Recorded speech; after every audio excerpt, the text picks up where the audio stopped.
Мен тықырлауық тышқанмын. Мен бақылдауық бақамын. Мен қорқақ қоянмын, ал сен кімсің? Деді. Балалар, біздер ғана үйшік ертегісін тыңдадық та? Тамашалап, енді қазір үйшік ертегісі маған ауызша айтып беріңдерші. Не істеп тұр мынау? Не мынау? Тышқан не істеп тұр?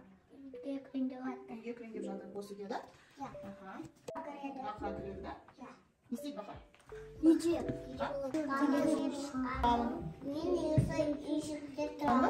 Мынау не келе жатқан? Қоян. Не дейді? Осы үйшікте? Кім? Не тұрады? Кім айтады? Бақа мен? Сосын? Не келді? Түлкі келді. Не сұрайды? Үйшікте? Кім тұрады? Сосын? Тышқан не дейді? Мен тышқанмын, бақа, қоян, үшеуміз тұрамыз, да? Бізге де келіп, бірге тұрайық. Қастарында? Қасқыр. Қасқыр не дейді? Осы үйшікте кім тұрады? Жаңағы кімдер? Тышқан. Тышқан тұрады. Сосын кім келеді анда? Бақа. Сосын қоян, түлкі. Келіп бізге бірге үйшікке тұр дейді, да? Үйшікке төбесіне кірген кезде үйшікті сындырып тастайды.